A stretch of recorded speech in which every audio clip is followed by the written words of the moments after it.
Good morning, everybody. This is Eureka Street Crypto Hub, and I'm Eureka John, broadcasting live every single morning between sometimes as early as 5 in the morning, but that doesn't happen too often, but usually between 5 and 7, I guess. Good morning, Randy. And yeah, so I don't really set an exact time. I just kind of get on whenever I'm ready. That kind of helps me to keep being able to do this, honestly. Yeah, so I'm on between 5 and 7-ish, and on weekends it's a little bit later. Tomorrow I will be on at 8:30, and that is because I am doing an interview with Crypto Foo. And if you're on Twitter, you might know who Crypto Foo is. He's really into Chainlink, and he's been in and on this whole time, and it looks like he just finally came out of the woodwork yesterday. So let's take a quick look over at Crypto Foo. And yeah, he's been an interesting guy to follow, posts really informative stuff, and he has a couple projects that he wants to talk about. And you know, I'm down for anybody that you know, I'm friends with on Twitter or in some other way to come on the show and talk about some projects. I asked him if he wanted to come on and talk about some of the stuff, and he has picked out 3 projects that he really likes. So we'll spend that 30 minutes tomorrow talking about that. So yeah, so pretty cool. I like this type of stuff. It doesn't just all have to be, you know, people working with particular projects. It can just be, you know, somebody that listens and has some good ideas. And you know, he definitely has some really good ideas that I'll be really interested to know. So anyway, this is my video blog that is basically just me tracking my progress in the crypto space. And I'm not shilling anything. I'm just learning. And I'm learning, you're learning, we're all learning. I'm not your teacher, I'm not your financial advisor, I'm not here to push a product. We're all here learning together in this space because that's what we do, because we are going west, everybody. I'm not saying young because it's young and old, and it doesn't matter who you are. We are all in this together, in the good way, not in the weird, creepy, you know, disease type of way that we got shoved on us last year. So yeah, so what's up, Plukov 614? So yeah, that being said, I feel like I'm forgetting something, but it'll pop into my mind later. It usually does around 3 in the morning, you know. I'll just be like, yes, that was golden retrievers, you know, or for 12, Alex, you know. Is 12 even an option? Okay, so CoinGecko. Let's go to CoinGecko. Let's see what's up, and I will refresh this page right here. Ta-da! Got my apple and my kombucha. Decided to switch it up today with a little bit of cherry coconut lemongrass. Summer edition Unity Synergy. This the sound of unity. Wow. Okay, summer of. Okay, man. Reel in the market speak a little bit. It's just a drink. But yeah. So let's see here. And I'm not sponsored by those guys, by the way. I just like kombucha in the morning. I don't really drink coffee, so. All right, so Bitcoin, $40,594.48. It is at that 40,000 mark once again.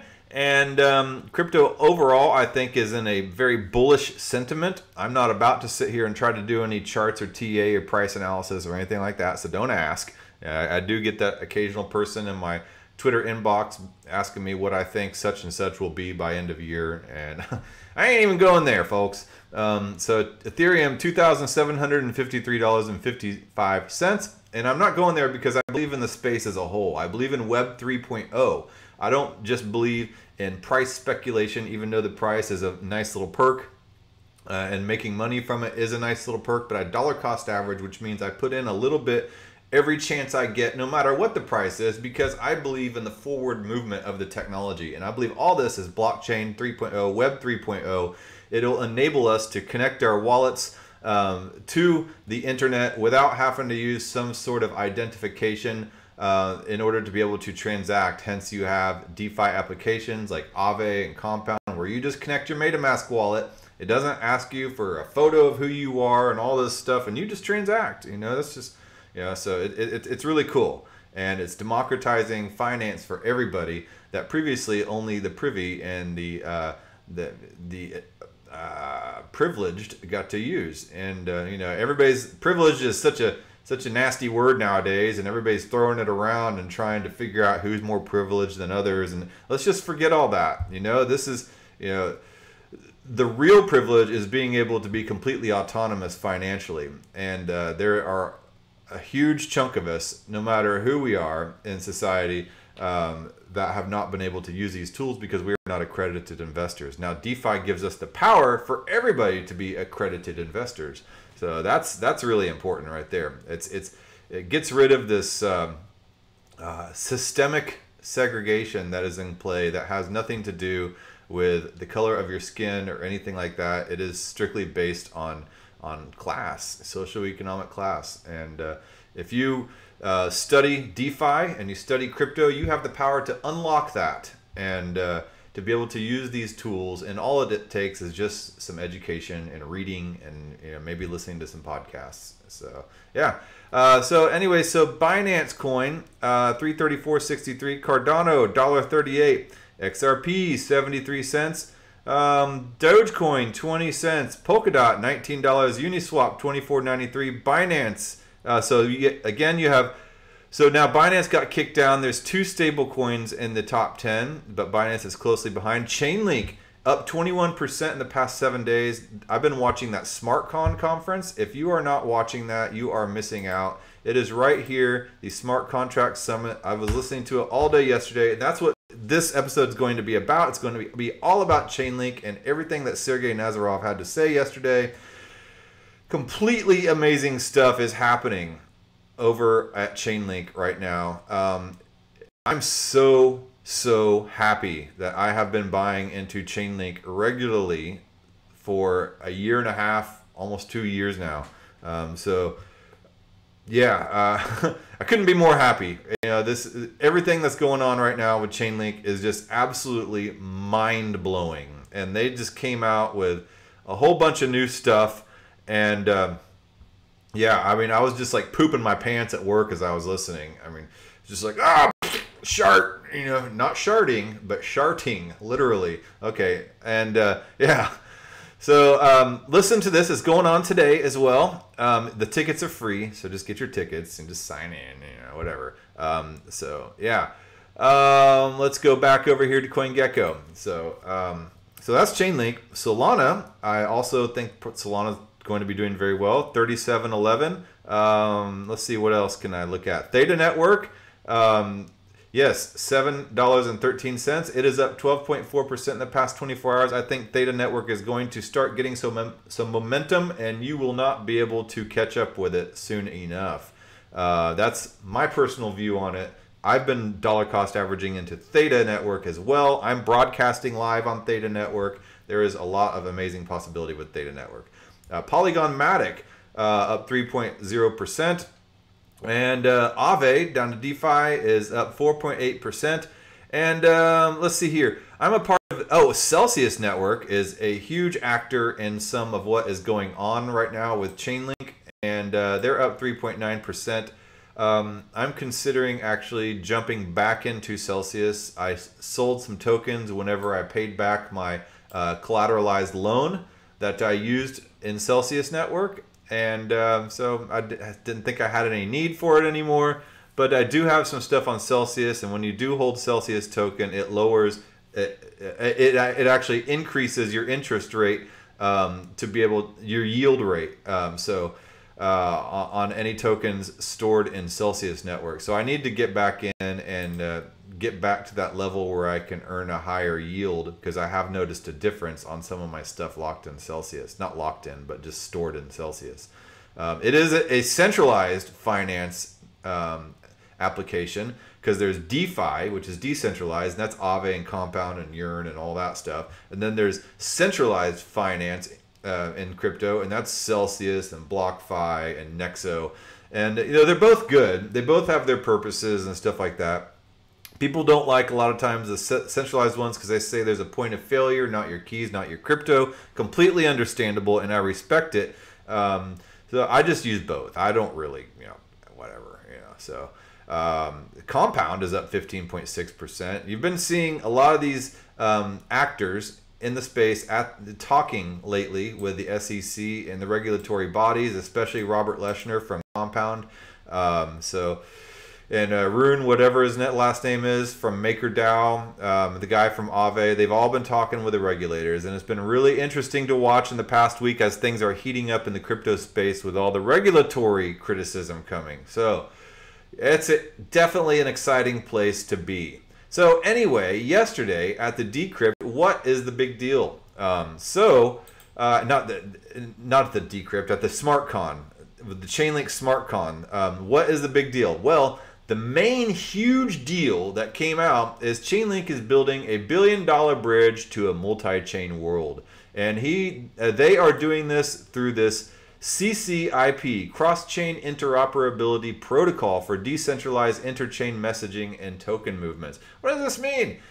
Basically, it creates just a blanket interoperability protocol, and Sergey Nazarov, he kept repeating TCP/IP. This is like TCP/IP. This is like TCP/IP. This is like TCP/IP. He just said it over and over again. And TCP/IP, if you can imagine, if you know what that is, that's just the transfer protocols for the internet that basically makes the internet possible. And the person who invented TCP/IP, if tokenization existed back then, if he were able to have monetized that, would probably be the richest person in the world today. Now, you can imagine TCP/IP being tokenized. So let's say CCIP is indeed the equivalent of TCP/IP, the transfer protocol for the internet that allows the internet to happen. And if you were to hold those tokens at the very beginning, when the internet was just a fad, that's what the critics of the internet said in the early 90s. Well, look at it now. And if you were a holder of that TCP/IP token, you'd be an extremely rich person today. I believe that is where the CCIP is now. And I do believe Sergey Nazarov, when he repeats over and over that the TCP/IP is basically like the CCIP, it's an agnostic protocol that is not blockchain specific, that allows all these token movements and blockchains to be able to communicate with each other, and these decentralized oracle networks to all be able to talk to each other, making smart contracts a lot smarter than they were before. Actually smart contracts are kind of dumb. They're just pieces of code using math to communicate specific conditions. But whenever you apply the objects on those conditions, that's when it becomes smart. And it just so happens, I believe that Sergey Nazarov invented this. Well, he didn't invent the smart contract, but he was the first person to really implement the smart contract, and he ended up creating Chainlink. A lot of people actually postulate that Sergey Nazarov is Satoshi Nakamoto. I doubt it, but it's wishful thinking. So anyway, let's go back to this Decrypt article because it's the most plain language I can find of it, and we will branch out a little bit more from there. Chainlink Labs founder Sergey Nazarov today announced the blockchain Oracle solution provider's blueprint for the cross-chain interoperability protocol, a new global standard for decentralized inter-blockchain messaging, data, and token movements. A global standard. So it is a standard. It's a standards organization. When you think of a standard, think ISO if you're in manufacturing like I am. There are ISO standards. In America, there are ANSI standards for engineers to be able to make products to that is not proprietary to one single company, to make sure that your product will fit other complementary products no matter what company has made it, because everybody has agreed to follow a set of international standards or national standards, whichever one, and regardless of whether or not it's your competition, that will fit. So I've used the analogy of pipe connectors before, the little pipe flanges. You have a pipeline and you have those little connections with all the bolts in them, and you have to make sure that that bolt pattern fits another flange, and if that flange is made by somebody else, it shouldn't matter because they're all following the same bolt pattern. And so you could have two different pipe connectors, which are called flanges, from two different companies match up. So the pipe fitter out there on the field would be able to connect, and they say, well, I have this flange over here from AKA Corporation, and I have this flange over here from PYX Corporation. It doesn't matter because they both follow the same international standards, and those two flanges will fit together. Now, the quality of the flanges, that can vary, right? You know, because they're made by two different companies and two different plants, but either way, they will fit together. So that's basically what the standard is. So it's a decentralized inter-blockchain messaging, and it's a interoperability protocol. Chainlink securely connects blockchains to real-world data and has built out an enviable reputation for doing so. It's primarily known for securely connecting blockchains to real-world data, such as price feeds, and is a dominant decentralized Oracle provider within Ethereum's decentralized finance ecosystem. Over 300 projects have now integrated its Oracle technology. Okay, so Nazarov explained how Chainlink was building out its smart contract tools in its decentralized Oracle network. So already an Oracle is complex enough to try to explain. An Oracle is intermediary between real-world data, such as price feeds, weather data, sports scores, whatever, and you need to be able to funnel that to make it accessible to smart contracts to be able to have something happen on the smart contracts. You need some kind of data to be able to trigger that smart contract. Well, the Chainlink is the Oracle that helps provide the information. It's that piece of code.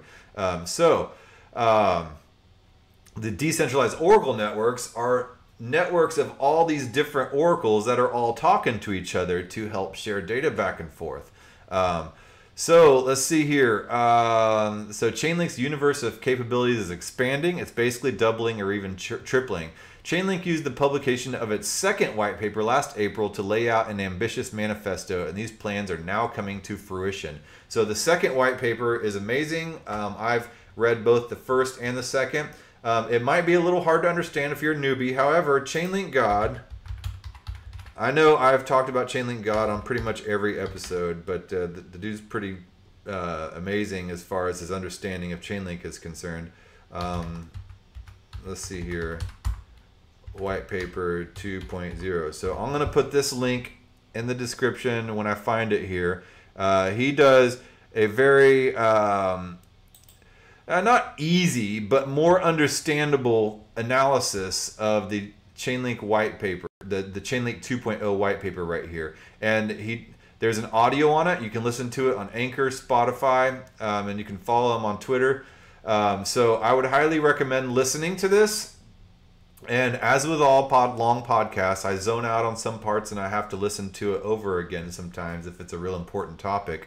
But I would highly recommend listening to his description on Chainlink white paper 2.0 because it is really important in understanding this. So anyway, Chainlink CCIP won't be launched for a few months yet, but the project already has billions of dollars of soft committed from some of our biggest users, says Nazarov. The project involved will be announced during his SmartCon keynote, which I listened to yesterday. And he goes through all these PowerPoint slides, and I tried to screenshot as many as I could, but I do have to work at work, so I had to answer some phones and do some other actual work. But every time as I was listening, I would try to screenshot each frame, and I got about 30 frames, and there was a lot more than that. I was going to use them in today's show, but yeah, there's just so much information there. I would just watch it. So anyway, he says, Chainlink proposes a universal connection between hundreds of blockchain networks, tapping into the unique assets or advantages of each. Just the same way that different applications on Ethereum use each other now, different applications across different chains can use each other. Said Nazarov. For instance, a lending platform would benefit by being able to offer its users the best possible return across multiple different protocols. So say another platform. Hey, what's up, Metanoia? Right. So just the same way that different applications on Ethereum use each other, now different applications across different chains use each other, said Nazarov. For instance, a lending platform would benefit by being able to offer its users the best possible return across multiple different protocols. So can you imagine, say Zilliqa builds up an application, a dApp, or Cosmos, or whoever, and then you have this Ethereum dApp, and it's a lending protocol, and they get to go search for interest rates on another blockchain's lending protocol because they are using Chainlink decentralized Oracle networks in order to be able to communicate. This is insane stuff. Talk about composability. Yearn Finance uses composability to aggregate the best interest rates across various lending platforms on Ethereum. That's composability. It's Lego blocks building up certain dApps, right? Well, you take that same composability concept and you apply it tenfold across several different blockchains. Man, you got pay dirt. That's all I'm saying. You got pay dirt, because now you have not only the options available on Ethereum, you have the options available for dApps on every single freaking blockchain out there. It's insane. So, and then, I highlighted this in yellow, and then I looked down, I'm like, oh, here's the exact same quote. Just the same way that different applications on Ethereum use each other now, different applications across different chains use each other. Let's see. Oh, Skinny the Dawn has rated the stream with 175 viewers. What's up, y'all? What's up, Skinny the Dawn? Welcome to the show. I feel like the stream will make me smarter. Yeah, well, nah, I'm sorry. All I do is just water it down. If you want to get smarter, you have to listen to Chainlink God right here. Exploring the Chainlink 2.0 white paper with Chainlink God. So, let me see here. Go back to this Decrypt one. I'm reading the Decrypt one because it is the watered down version of some of this other stuff. And I like to kind of keep it simple, lowbrow. If you really want to get into particulars, go listen to Anthony Sassano on Ethereum. He talks more technical and stuff like that. I'm your taxi driver show, man. So anyway, Chainlink has produced a design to avoid the security problems of existing bridges. And it's one that has already been evaluated by certain top teams in the industry, some of the largest protocols in the industry, and found to be secure, found to be acceptable for controlling and moving billions of dollars in values for them. Already billions. So, CCIP has already onboarded crypto lending and borrowing platform Celsius, with co-founder Alex Mashinsky stating in a release accompanying the announcement that the integration will allow our community to capture more value across multiple blockchains. And like I mentioned before, right here in Celsius, where'd you go, Celsius? Here we are. Celsius Network. Centralized finance. You can get some pretty good interest rates over there. All right, take it easy, Skinny the Dawn. And yeah, so check out Celsius. And I've done pretty well with the Celsius token before, even though I sold it. Now I have to buy it back. But anyway, building bridges to create interoperability between the hundreds of blockchains that make up the crypto ecosystem is no easy task. Many current bridges are application specific and link only two chains. So say you have the Matic chain and the Ethereum chain. Sometimes their level of decentralization is in question, leading to concerns around security. High costs and long processing times are other factors that can adversely affect bridge infrastructure. Thorchain was hit by 3 attacks in July. The Cosmos-based protocol had to be paused while exploits were evaluated. ChainSwap suffered $8 million in losses after 2 attacks, and then two attacks targeted Ethereum to Binance Smart Chain Bridge. And then he points out some others. And then they said, what we want is hundreds of highly quality signers that are made of the best enterprises. The best crypto DevOps team has already secured billions of dollars. Billions of dollars. Just like Chainlink data networks have completely sidestepped all flash loan attacks, the Oracle provider has completely sidestepped exploits that have affected other Oracle systems because of our fundamental secure systems design. So they said Chainlink networks could now scale to hundreds of nodes efficiently, and a recent addition is T-Systems behind the giant T-Mobile. So yeah, man, there's just so much stuff going on here. The anti-fraud decentralized Oracle network can take actions such as slowing down transfers or speeding them up or temporarily locking the bridge if something's not right. Eventually, it can include artificial intelligence and even more advanced computing. I mean, this is Skynet, folks. You know, this is Terminator coming true. The computer's coming alive. The innovation is going to make it so that bridges can scale to secure billions and eventually trillions of dollars, said Nazarov. So then that's the decentralized Oracle networks that have an anti-fraud mechanism built in. And then there's the keepers, and I'm still trying to wrap my head around what these freaking keepers are.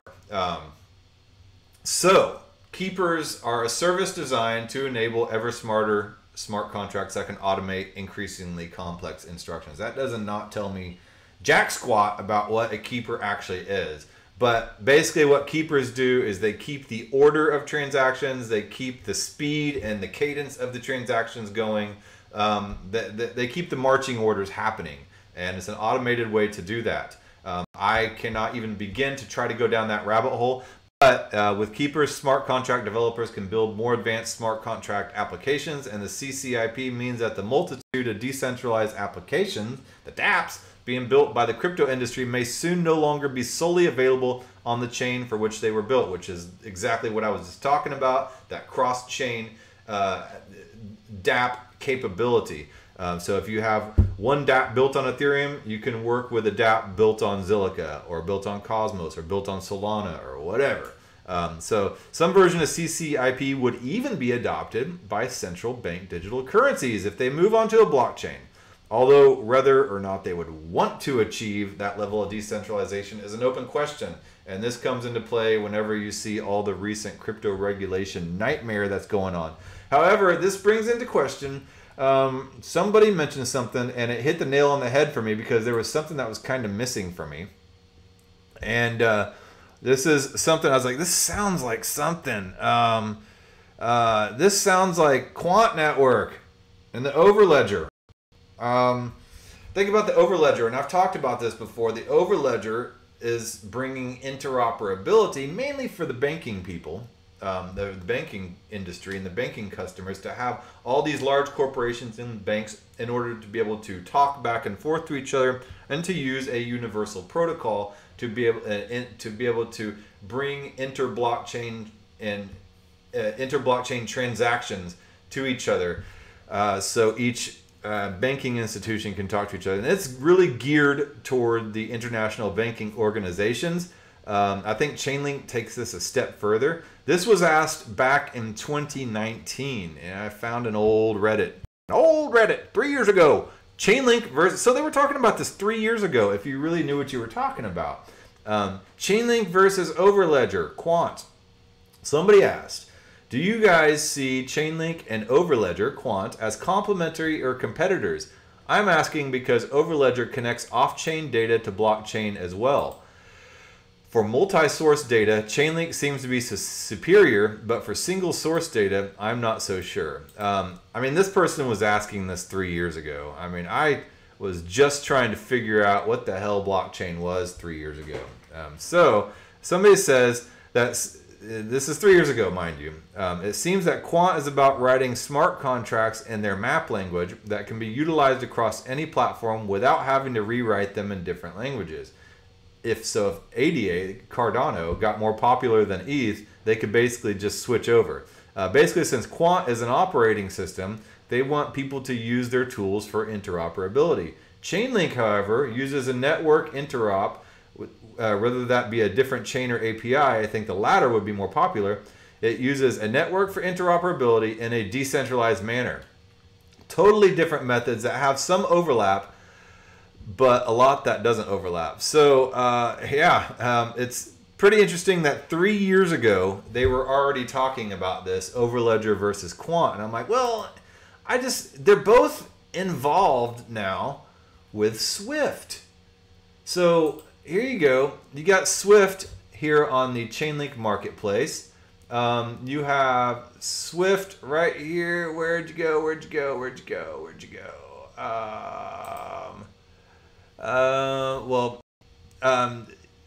You had the representative from Swift yesterday at the Smartcon convention talking about how Chainlink and Swift will be working together to create interoperability for the Swift transactions as well. But then over here, you have Quant Network working with Swift.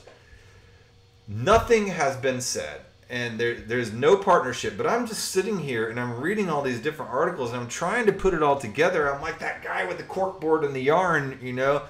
The European Commission, Swift, the Ethereum Enterprise Alliance, and 50 countries are all part of the ISO 307.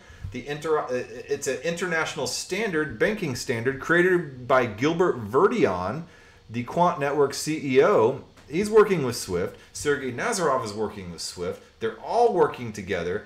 So I don't think that Quant Network and Chainlink are competing against each other. I think they're all in it together. So yeah, we're kicking off ISO Gilbert Verdion, ISO standards TC 307 plenary today with participants from all over the world. Look forward to the week ahead working on blockchain standards. Now let's look at Quant Network. Let's go up here, Quant QNT, and that price has also been going through the roof. Not Crypto Blades. I don't even know what Crypto Blades is. QNT. Quant. Right here. 168.93. But when you look at the 180-day chart, or the 1 year chart, if I can get it to load, Quant has also been going through the roof right here. Bam! Shooting up from about $50 back at the end of May to $168 today. And I think it's only the beginning. So there's some interesting stuff going on here. And I can't quite put my finger on it, but it all revolves around Chainlink, Quant, Swift, Gilbert Verdion, Sergey Nazarov, interoperability, decentralized Oracle networks, Overledger network, CCIP, TCP/IP. Yeah. What is the correlation here? Can somebody help me? Somebody please help me. Like I said, this show is not a show about answers. This show is a show about questions. And I don't have the answers to jack squat, but I have a lot of questions. So help me answer those questions. On that note, I am going to go ahead and get my smoothie made so I can get on the road to work. I'm going to be listening to the Smartcon all day and trying to figure out the answers to some of these questions. Right, here's an article. Chainlink unveils crypto keepers, anti-fraud blockchain bridges. Oh, man. So much to do. So much to do. You know, just when I think I start to have a grasp on it all, they throw in something else. Yeah, so, I don't know. What do you guys think? Randy, Metanoia? And I don't know where you went, Skinny the Don, but thanks for jumping on. I appreciate you jumping on as well. Yeah, so all right, let's figure this all out together. You know, we're all trying to navigate this space. We're all trying to achieve family wealth and to work through, with, and around the system. And if we try to push against this system, it won't work. It's like a large body of water. It will engulf us if we try to. So figure out how you're going to navigate it. All right. I will talk to you guys tomorrow with Crypto Foo.